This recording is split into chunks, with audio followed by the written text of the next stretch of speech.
घूमत घूमत गांव डगरिया, नदियन के कुछ घाट नगरिया, चौपालों की ज्ञान सरिता, नित्य काम ही ध्यान सरीखा। शास्त्र ज्ञान को साधित करके, लोक में सम्मिलित करके, श्रेष्ठ को प्रस्थापित करके, परंपरा प्रवाहित करके, चंचल मन को बस में करके, तेरा तुझको अर्पण करके, लेने का ना लोभ जरा भी, एक भारत है ऐसा भी। भार लेकर बिंदु ज्ञान का, दर्शन पाया सिंधु स्नान का, नैनन से वह छवि न जाही, एक भारत है ऐसा भी।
दीप प्रज्वलन के लिए मैं आमंत्रित करूंगा presidential secretariat doctor Nagesh Bhandari ji, doctor Ritu Bhandari ji, Radhika ji, doctor Sandeep Chakravarti sir, vice chancellor of the university, doctor R K. Singh, registrar, and doctor Suketu Jani, deputy registrar. आप सबसे निवेदन है, आप कृपया पधारें। निरुपमा जी, पूर्णिमा जी, सुश्रुति जी, गोपी कृष्णा जी, हमारे सभी ये वरिष्ठ साथी हैं, आप भी कृपया पधारें। आशीष कुमार गुप्ता जी, आप कृपया पधारें दीप प्रज्वलन के लिए। और ये पूरा कार्यक्रम यहाँ पर जिनके बलबूते हो रहा है, जिनके समर्थन से हो रहा है, सेंटर फॉर इंडिक स्टडीज के डायरेक्टर ये देखिए काम में इतने मगन है कि उनके लिए दीप प्रज्वलन करने से भी महत्वपूर्ण ये देखना है कि ये काम ठीक से हो। डॉक्टर रितेंद्र शर्मा जी, आप भी कृपया पधारें और दीप प्रज्वलन करके हम कार्यक्रम का औपचारिक प्रारंभ करें। दीप ज्योति परम ज्योति, दीप ज्योतिर्जनार्दनः, दीपो हरतु मे पापम्, दीप ज्योतिर्नमोस्तुते।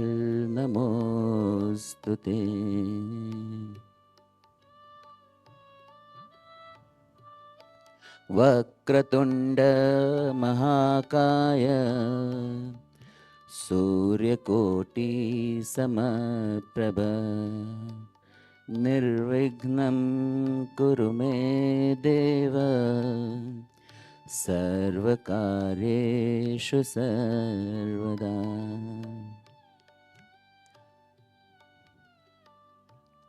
ॐ सर्वे भवन्तु सुखिनः सर्वे सन्तु निरामया सर्वे भद्राणि पश्यन्तु मा कश्चित् दुःखभाग् भवेत्। सभी लोग सुखी बने, सभी निरामय रहें, निरोगी रहें, स्वस्थ रहें, सभी अपने जीवन में शुभ का दर्शन करें और किसी के भी भाग्य में दुख ना आए। इस पावन वैदिक प्रार्थना से हम कार्यक्रम की शुभ प्रारंभ करने जा रहे हैं। तो अभी जिस गणेश वंदना परिवार के प्रयासों को देखने के लिए, उनके साक्षी बनने के लिए हम सब यहाँ पर बता रहे हैं। तो ये यात्रा कुछ दिनों की नहीं है, ये यात्रा 10 वर्षों की है। इन 10 वर्षों में कितने ही परिवारों ने अपनी बाकी प्राथमिकताओं को बाजू में रखकर इस काम को प्राधान्य दिया। अपने समय का सदुपयोग करते हुए भगवान श्री गणेश जी की प्रतिमाओं का निर्माण कुछ इस प्रकार किया कि जिससे हम सबके जीवन में भक्ति रस की विपुलता तो बढ़े ही, साथ साथ में हम प्रकृति का संवर्धन भी करें और भक्ति का सही मार्ग समाज के सामने प्रशस्त करने में निमित्त बने। तो गणेश वंदना परिवार की अब तक की यात्रा की एक छोटी सी झांकी हम देखेंगे।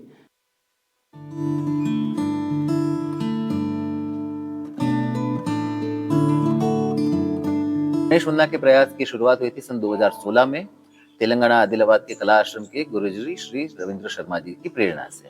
गणेश वंदना एक ऐसा परिवार है जिस परिवार में कला से रिलेटेड काफी सारे काम होते हैं। उसके साथ साथ ऐसी चर्चाएं भारत और भारतीयता से जुड़े हुए कई विषयों के ऊपर हम बातचीत किया करते हैं।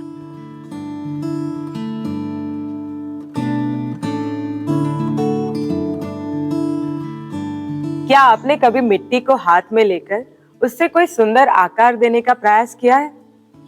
हम जिसकी पूजा करते हैं, बहुत सुंदर मूर्ति हम घर पे लाते हैं और उसका विसर्जन होते हुए देखकर क्या सोचते हैं हम? तो ये विसर्जन ऐसा क्यों करना पड़ता है? और ये जानकर आपको ताज्जुब होगा कि ये विसर्जन के कारण केवल धार्मिक आध्यात्मिक नहीं है, ये विसर्जन के कारण सामाजिक भी है और आर्थिक भी है। अब चूंकि आर्थिक की बात कर रहे हैं, तो क्या आपने जजमानी अर्थव्यवस्था के विषय में कभी कुछ सुना है, जिसके ऊपर कभी हमारा पूरा देश चला करता था? मूर्तियां तो वैसे मोल्ड से भी बनाई जाती है, लेकिन गणेश वंदना परिवार में मूर्ति कैसे बनती है? एक अनोखी शैली है जिसको मूर्ति को अगर बनाना है तो हाथ से मिट्टी को गोंदना है। मिट्टी को गोंदने की एक लंबी प्रक्रिया करनी है, उसके बाद साथ साथ में मिट्टी को आकार देना है।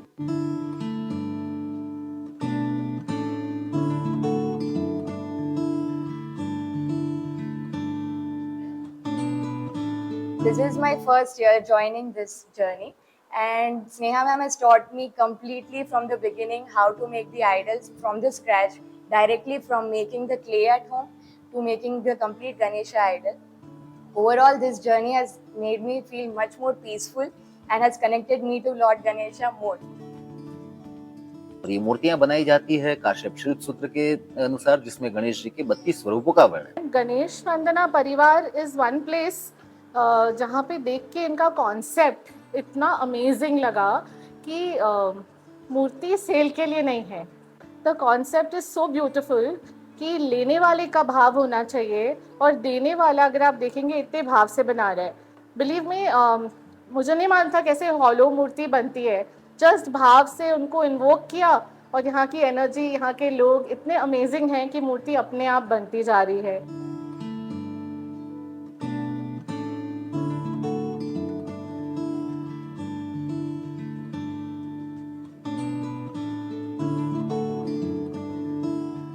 માટીમાંથી આપણે મૂર્તિ બનાવી, મૂર્તિ હવે સુકાઈ ગઈ છે। સુકાઈ ગયા પછી આપણે મૂર્તિને ઘસીએ છીએ। મૂર્તિ જ્યારે ઘસાશે એના પછી આપણે એની પર કલર કરીશું। સો જે માટીના કલર કરીશું મૂર્તિ ઉપર, એ માટીના કલર મૂર્તિ પર સરસ રીતે ચોંટી જશે, જેનાથી મૂર્તિનો દેખાવ અને સુંદરતામાં વધારો થશે. मूर्तियों के ऊपर जो रंग लगते हैं, ये रंग सारे के सारे पत्थर और मिट्टी के हैं. इनमें कोई भी रंग बाजार से खरीदा हुआ नहीं है. लोग कहते हैं कि इको फ्रेंडली है, नेचुरल है. ये नेचर में से लिए हुए रंग है. हमने अलग अलग जगहों में से, सड़क के किनारे से, जंगल में से, खेत में से अलग अलग मिट्टी और पत्थर को उठाया है, उनको हाथ से तोड़ा है, कूट कूट के उसका पाउडर बनाया है.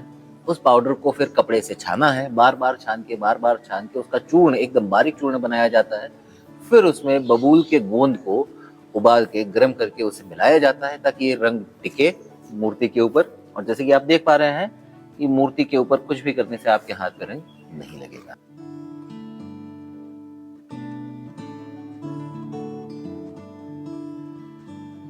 ગણેશવનના પરિવાર ખાલી મૂર્તિઓ નથી બનાવતું, એ બધા પરિવારને સાથે રાખવાનું કામ કરે છે. હું અહીંયા કોઈને જ નહોતી ઓળખતી, પણ અહીંયાથી મને એટલો મોટો પરિવાર મળ્યો છે કે બધો પરિવાર સાથે મળીને કામ કરે છે.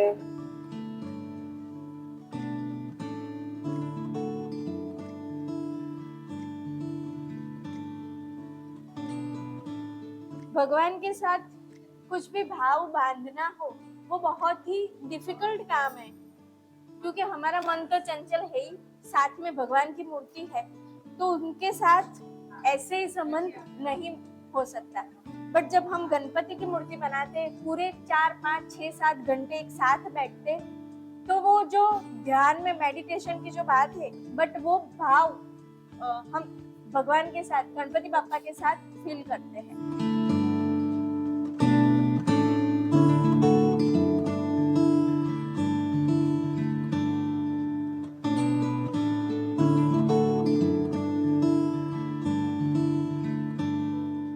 सब बोलते हैं कि हमें मूर्ति आपके पास से लेनी है, लेकिन ये प्रोसेस इतनी लंबी है, उसको जाने पहचाने बिना हम लोग मूर्ति भी नहीं देते हैं उनको, क्योंकि मिट्टी को पहले पहचानना पड़ता है कि मिट्टी किस तरह से बनाते हैं और किस तरह से मूर्तियाँ बनने में कितना टाइम लगता है. तो आपको अगर मूर्ति चाहिए तो आप हमारे पास से, हम आपका समय मांगते हैं और फिर बाद में हम आपको मूर्ति देती हैं.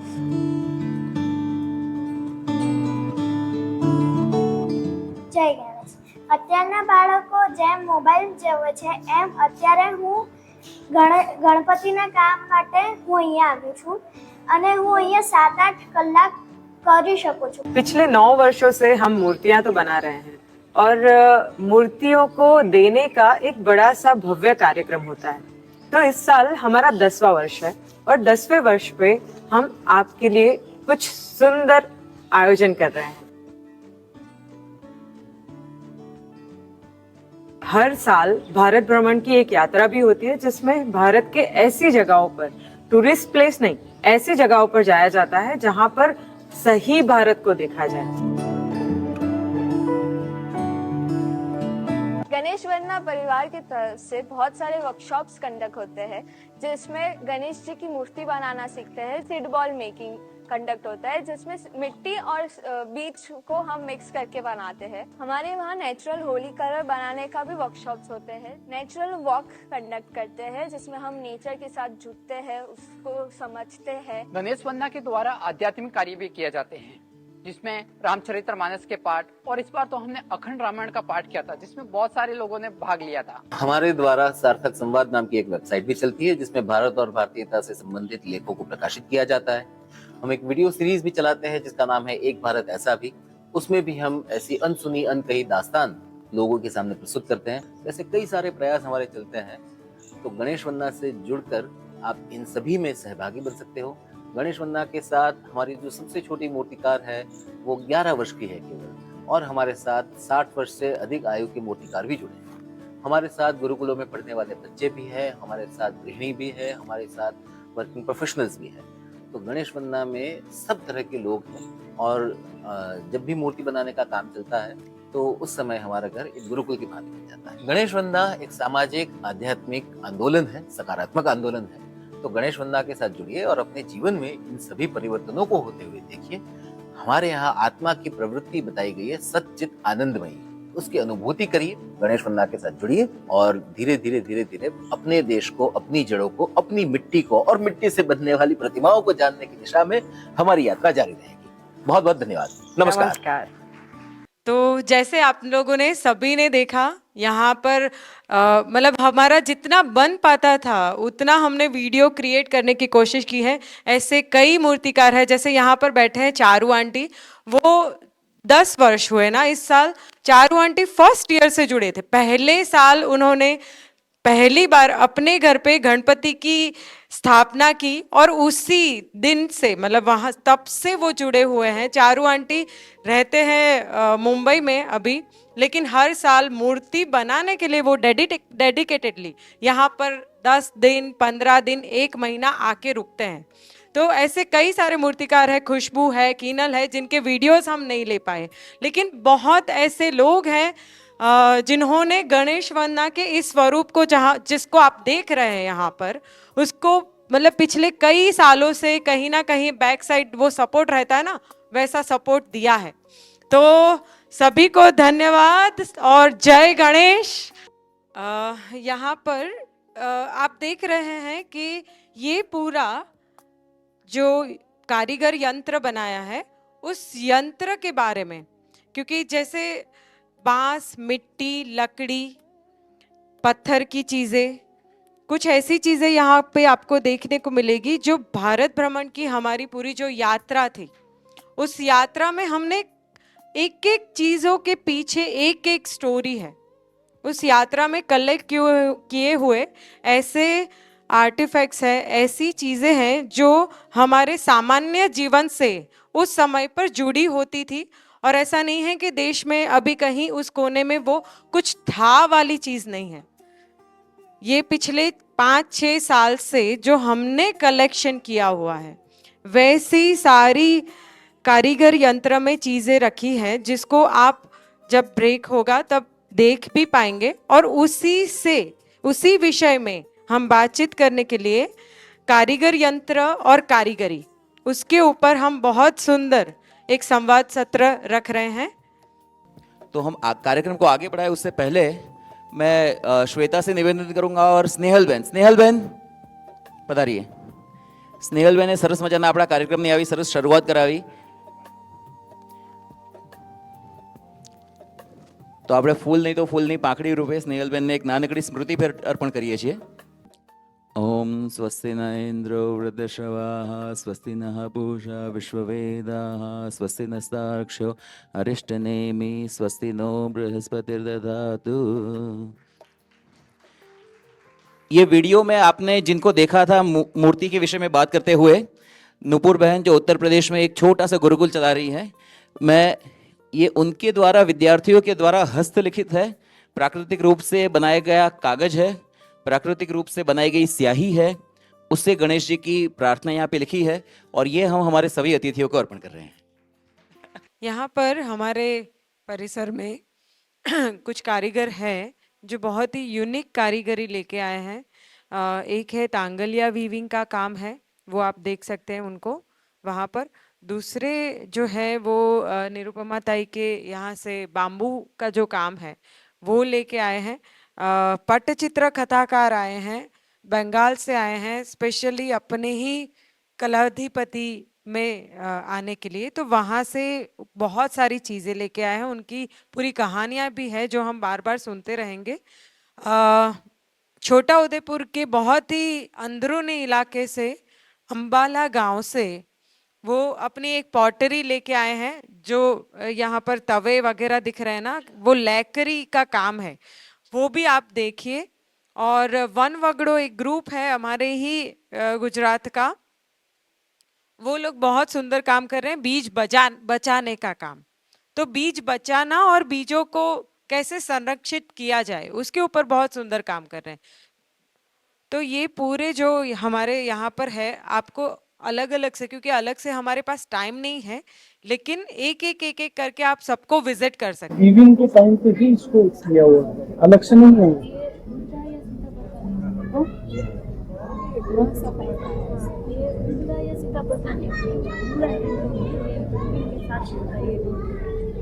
हेल्पिंग होता है और हमारे काम भी साथ में होते हैं।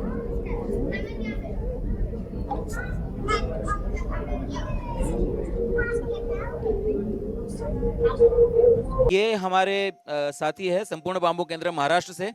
तो ये सारी की सारी चीजें बांस की बनी हुई है। निरुपमा जी को तो आज हमने सुना, ये इनके स्वर्गीय पति हम सबके प्रिय श्री सुनील देशपांडे जी है। तो कुछ पुस्तिका उनके कामों को लेकर के प्रकाशित हुई है। तो ये बांस की ये हेयर बैंड है। हाँ, पूरा इसमें बांस को छोड़ के कुछ भी नहीं है। डंडी भी बांस की है, ये भी बांस का है, सब कुछ बांस का है। अलग अलग रंग के हैं, ये अलग अलग किचेन्स है। ये भी बांस है, देखिए ये भी बांस है, ये सब कुछ बांस है। ये नाइट लैंप है, इसके अंदर वो लाइट लगा के और पूरा बांस में से गोला बना है। ये बास्केट भी पूरी बांस की बनी। ये पात्राधार जो मैं बता रहा था वो भी बांस का है। ये मोबाइल स्टैंड भी बांस का बना हुआ है। ये घर भी बांस का है। तो ये बंगाल से आए हैं चित्रकार है। तो पट्ट चित्र एक खोल के दिखाओ अभी, वहां पे तो आगे दिखाना है। अभी एक बड़ा पट्ट ऐसे ही दिखा दो, कोई भी। मूल रूप से तो ये पट्ट चित्र उनका, इनकी कला है, उनका काम है। हाँ, वो हम बाद में करेंगे, मंच से करेंगे।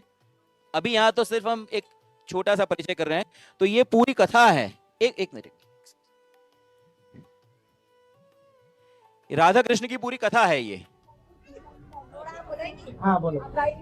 সাজের বেলায় যৌবনের জল আনতে বলে কি, সাজের বেলায় যৌবনের জল আনতে বলে কে, কদম গাছে উঠে আবার বংশী বাজায় কে, কদম গাছে উঠে আবার বংশী বাজায় কে, না জানে কোন কালার সাথে মন মজেছে, সাজের বেলায় যৌবনের জল আনতে বলে কে, সাজের বেলায় যৌবনের জল, তরু তলে কৃষ্ণয় গো মোরালি দিল টান, রাধার নামে যত সখী যায় গড়াগড়ি, সাজের বেলায় যৌবনার জল আনতে বলে কে, সাজের বেলায় যৌবনার জল, কেহ নাচে কেহ গায় কেহ বলে যায়, ভবেরে রাধিকা যায় ধুলায় গড়াগড়ি, সাজের বেলায় যৌবনার জল আনতে বলে কে, সাজের বেলায় যৌবনার জল, ঠুমুকে ঠামুকে চলে কৃষ্ণ বিনোদিয়া, হস্ত ঘাটে পুকুর পাড়ে কানায় দেখা দিল, সাজের বেলায় যৌবনার জল আনতে বলে কে, সাজের বেলায় যৌবনার জল, আমায় দেখিয়ে রাধে ঘমটা টানিলি, কতই রাজার ধন লুকায় রাখিলি, সাজের বেলায় যৌবনার জল আনতে বলে কে, সাজের বেলায় যৌবনার জল, সম্পর্কে ভাগ না রে আমি তোর মামি, আমার সঙ্গে ঠাট্টা করু নীল জকানায়, সাজের বেলায় যৌবনার জল আনতে বলে কে, সাজের বেলায় যৌবনার জল। है ये कितना लगभग कितने वर्ष तक चलता होगा ये पट? ये 1 साल से ज्यादा। हाँ, 1 साल से ज्यादा नहीं कितने साल तक रहता है ये? हर मने 500,000 साल भी ऐसे ही रहेगी। आप फेम बने तो सबसे पुराना कितने साल पुराना पट है अभी? अभी मेरा पास है 200 साल का पुराना पेंटिंग है। कम था। अरे हल्दी लटकन फल मतलब ये सिंदूरी फल है। ये सिंदूर का है। सिंदूर के बीज यहाँ भी है।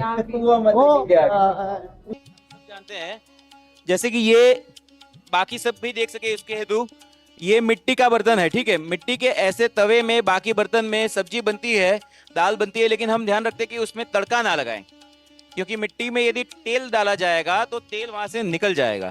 तो मिट्टी में सिर्फ उबालने का काम होता है जो मिट्टी के बर्तनों का प्रयोग करते हैं। लेकिन ये ऐसे है और ये हमारी पारंपरिक सदियों पुरानी विद्या है कि इसमें लाख जो होती है लैकर उसकी कोटिंग की जाती है। और मैं थोड़ा बहुत साइंस बैकग्राउंड वाले लोगों से एक बात बताना चाहूंगा, कोई बताएगा मुझे लाख का मेल्टिंग पॉइंट कितना होगा? गलन बिंदु नहीं, वो तो थोड़ा गर्म करने से ही हो जाता है, 100 के अंदर होता है। उबलते पानी में यदि हम लाख को डाल दे तो वो प्रवाही बन जाएगी। फिर भी इसके अंदर जब हम तेल भर के इसमें पूरियां पकौड़े सब तला जा सकता है 600-700 डिग्री सेल्सियस में।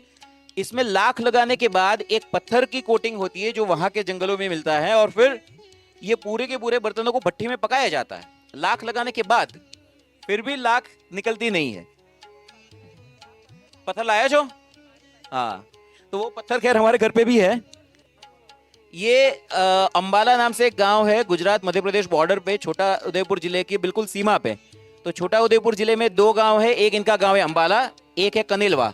और मध्य प्रदेश में किला एमपी में 7-8 गांव है, हाँ उतने ही गांवों में ये काम होता है। और ये ऐसा नहीं कि नॉनस्टिक का देख के इन्होंने बनाया, ये पारंपरिक है।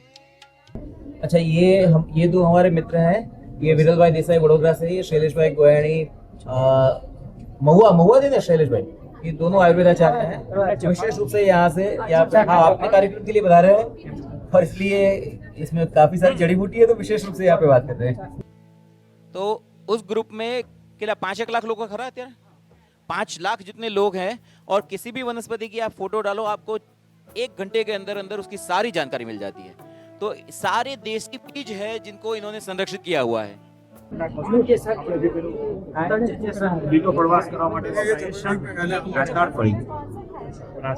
आपको जो जानना स्ट्रॉन्ग लगना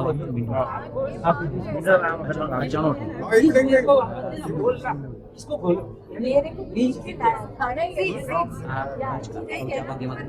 इस वाले पेड़ का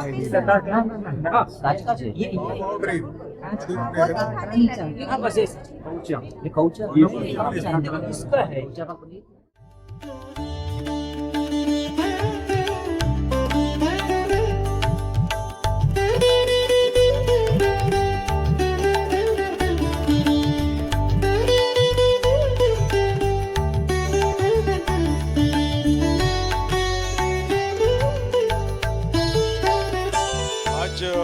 गणेश वंदना परिवार के कलाधिपति समारोह 10वें समारोह के उपलक्ष्य में आप सबका बहुत बहुत स्वागत है।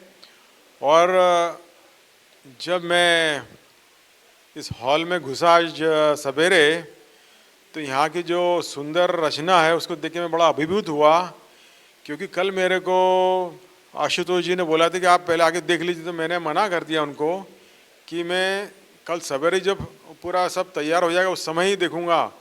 और देख के बड़ा मेरे को आश्चर्य भी हुआ कि हर चीज़ कितनी सुंदर है। और ये आशुतोष जी उनके सहयोगियों का जो ये प्रयास है बहुत ही सराहनीय है। इससे हमको ये देखने को मिलता है कि हमारा जो संस्कृति है, हमारे संस्कार है, कितने सुंदर और कितने, क्या बोलना चाहिए, अंग्रेजी में शब्द बोलूं, रिच, जिसका का कोई मेल नहीं है। और हमने ये देखा कि हमारी संस्कृति जब से हमारे देश के ऊपर विदेशी लोगों का आक्रमण हुआ, मुस्लिमों और फिर बाद में अंग्रेज़ों ने जो करा, उन्होंने हमारी संस्कृति को बहुत नष्ट किया है। लेकिन ये हमारा भी कर्तव्य होता है कि हम हमारी संस्कृति को बचा के रखें। उसके लिए इस प्रकार के जो प्रयास हैं बहुत ही प्रशंसनीय हैं। और जैसा कि विज्ञान के बारे में बताया, आशीष जी ने भी बताया, एक्चुअली में हमारा जो सनातन विज्ञान है वो इतना धनी है, उसकी तुलना आधुनिक विज्ञान के साथ में नहीं हो सकती। मैं ये भी नहीं कहना चाहता कि हमारा आधुनिक विज्ञान पीछे है, लेकिन हमारा जो सनातन विज्ञान है वो इतना अधिक आगे बढ़ा हुआ कि उसको हमको पहचान ही नहीं पा रहे वो कितना आगे बढ़ा हुआ है। क्योंकि उसको सिद्ध करने के लिए हमारे पास अभी कोई वो प्रूफ नहीं है, या हमारी दृष्टि इतनी बढ़ी हुई नहीं कि उन सब चीज़ों को हम देख सकें। और आज जो मैंने सब ये जो चीज़ें देखी हैं यहाँ पे, उसमें से अधिकतर मैं बचपन में सीख चुका हूँ, इसलिए मुझको समझने में बड़ी सहजता हुई।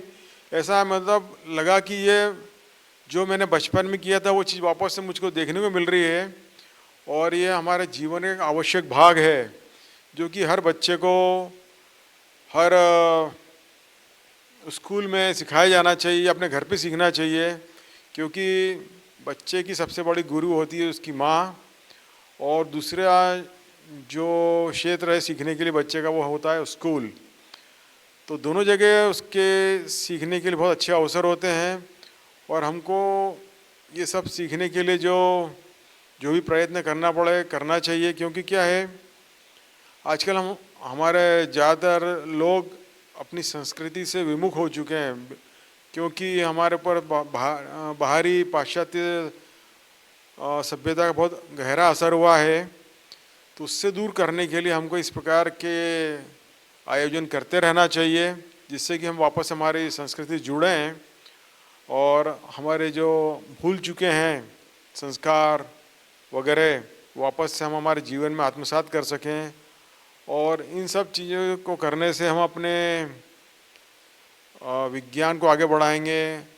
अर्थशास्त्र जो है, सामाजिक अर्थशास्त्र, उसमें भी हम सहयोग दे पाएंगे। इतना कहकर और जो आज इतनी सुंदर गणेश जी की मूर्तियाँ देख के मेरा मन बहुत ही प्रसन्न हो गया है और इनके इस प्रयास का मैं बहुत ही प्रशंसा करता हूँ और मैं चाहता हूँ कि अगली बार इससे दुगनी तिगनी संख्या में लोग भाग लें और इस प्रयास को आगे बढ़ाने में प्रयत्न करें। बहुत बहुत धन्यवाद। नमस्ते। वैसे भंडारी सर ने काफ़ी सारी चीज़ें डिटेल में बोली हैं, पर मैं 2-3 चीज़ें कहना चाहूँगी। आज तक का ये इंडस यूनिवर्सिटी में सबसे सुंदर कार्यक्रम रहा है और आप सब लोगों को उसके लिए बहुत बहुत धन्यवाद। मैंने कल्पना भी नहीं की थी कि ये इतना सुंदर कार्यक्रम होगा जब मैं सुबह एंटर हुई दरवाजे से, और कभी ऐसा नहीं सोचा था कि एक गणेश जी के कार्यक्रम में इतने सारे भाग हो सकते हैं। तो बहुत बहुत धन्यवाद आशुतोष जी, मैम और आपकी पूरी टीम को कि हमें इतने सारे रूप दिखाने के लिए। और मैं एक चीज़ ये कहना चाहूँगी, जब मैं वीडियो देख रही थी और उसमें मैंने एक बच्ची का टेस्टिमोनियल सुना कि सोशल मीडिया पे से ज़्यादा रहने से वो यहाँ पे आके गणेश जी बना रही है, तो मुझे वो चीज़ देख के बहुत अच्छा लगा और मुझे ऐसा लगता है कि सारे बच्चों को ये सारी चीज़ें सीखनी चाहिए। धन्यवाद।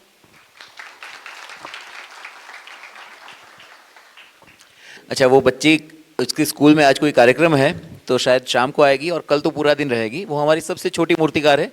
पिछले 3-4 वर्षों से उसके हाथ की बनी हुई मूर्तियों को हम हमारे यजमान परिवारों को देते हैं, उनके घर में स्थापना होती है, पूजा होती है। तो सोचिए कितने बड़े सौभाग्य की बात है कि लोग जिस स्वरूप के सामने, जिस प्रतिमा के सामने अपने मन की बातें कहते हैं, कुछ कामना करते हैं, गिड़गिड़ाते हैं, प्रायश्चित करते हैं, उस स्वरूप को गढ़ने का सौभाग्य जिन हाथों को मिल रहा है वो केवल 10-11 साल की बच्ची है।